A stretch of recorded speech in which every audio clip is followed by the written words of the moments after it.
जब आप ये शब्द सुन रहे हैं, संभव है, ये सिर्फ एक वीडियो नहीं है। संभव है ये आपकी आत्मा के किसी भूले हुए प्रश्न का उत्तर हो। क्योंकि क्या आपने कभी सोचा है कि दुनिया में करोड़ों लोग हैं, लेकिन वही आत्मा, वही बच्चा आपके ही घर क्यों जन्म लेता है? क्या आपने कभी महसूस किया है कि किसी बच्चे को देखते ही दिल भर आता है और किसी दूसरे बच्चे से बिना किसी स्पष्ट कारण के मन दूर क्यों हो जाता है? क्या आपने कभी सोचा है कि कुछ माता पिता अपनी संतान के लिए सब कुछ त्याग देते हैं, अपना सुख, अपनी इच्छाएं, अपना जीवन, और फिर भी वही संतान उन्हें सबसे अधिक कष्ट क्यों देती है? योगानंद जी कहा करते थे, संतान ईश्वर का दिया हुआ उपहार नहीं होती, संतान आत्माओं का मिलन होती है। बहुत पहले की बात है। एक आश्रम में एक स्त्री आई। उसकी आंखों में गहरी थकान थी, होंठों पर अनगिनत सवाल, और उसकी गोद में एक छोटा सा बच्चा था। कांपती हुई आवाज में उसने पूछा, गुरुदेव, क्या मेरे इस बच्चे का जन्म मेरे अच्छे कर्मों का फल है या फिर यह मेरे किसी पाप का परिणाम है? पूरा आश्रम सन्नाटे में डूब गया। योगानंद जी ने उस बच्चे की ओर देखा, कुछ क्षण मौन रहे और फिर बहुत गहरी, शांत आवाज में बोले, तुम यह समझ रही हो कि यह बच्चा तुम्हारा है, लेकिन सच्चाई यह है कि तुम और यह बच्चा एक दूसरे के अधूरे कर्म हो। यह सुनते ही स्त्री की आंखों से आंसू बहने लगे। योगानंद जी ने आगे कहा, हर आत्मा जन्म लेने से पहले अपने अधूरे कर्मों को पूरा करने के लिए एक परिवार चुनती है।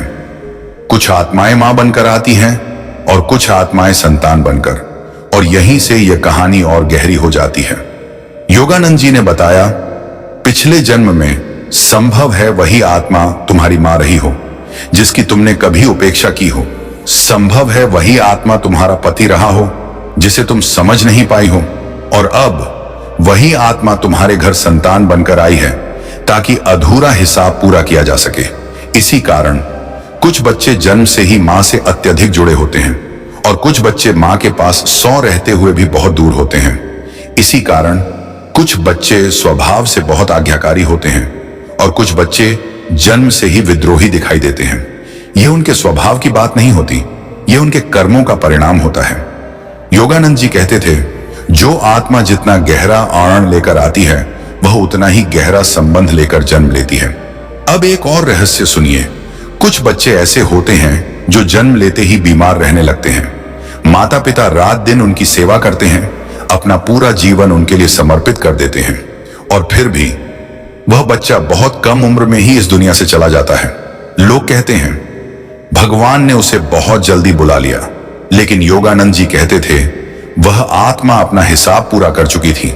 माता पिता का त्याग, उनका प्रेम, उनकी निस्वार्थ सेवा, यही वे कर्म थे जो पिछले जन्म में अधूरे रह गए थे।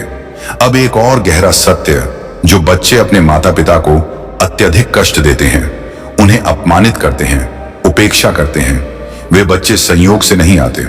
अक्सर वे वही आत्माएं होती हैं जिन्हें पिछले जन्म में माता पिता से गहरा घाव मिला होता है। इसलिए योगानंद जी कहते थे, संतान को सुधारने से पहले अपने कर्मों को स्वीकार करो। अब यहां एक प्रश्न उठता है, क्या संतान का स्वभाव बदला जा सकता है? योगानंद जी का उत्तर था, कर्म बदले जा सकते हैं, आत्मा नहीं। यदि माता पिता क्रोध से नहीं, करुणा से, अपेक्षा से नहीं, स्वीकृति से संतान का पालन करें तो कर्म का बंधन धीरे धीरे ढीला पड़ने लगता है। यही कारण है कि कुछ परिवारों में पीढ़ियों तक दुख चलता रहता है और कुछ परिवारों में अचानक शांति उतर आती है। वह शांति भाग्य से नहीं आती, वह स्वीकार से आती है। अब एक अंतिम रहस्य, जिन लोगों को संतान नहीं होती वे अधूरे नहीं होते। योगानंद जी कहते थे, कुछ आत्माएं कर्म से नहीं, मोक्ष से जुड़ी होती हैं। उन्हें संतान इसलिए नहीं मिलती क्योंकि उनका हिसाब अब रिश्तों से आगे बढ़ चुका होता है। इसलिए कभी अपने जीवन की तुलना दूसरों से मत कीजिए। हर आत्मा अपनी अपनी यात्रा पर है, और जब भी आप अपने बच्चे को देखें तो यह मत पूछिए यह मेरे साथ ऐसा क्यों करता है, बल्कि यह पूछिए मैंने इस आत्मा के साथ क्या अधूरा छोड़ा था। क्योंकि जिस दिन यह समझ आ जाती है उस दिन शिकायत समाप्त हो जाती है और करुणा जन्म लेती है। और योगानंद जी कहते थे, जहां करुणा है वहीं कर्म का बंधन टूटता है।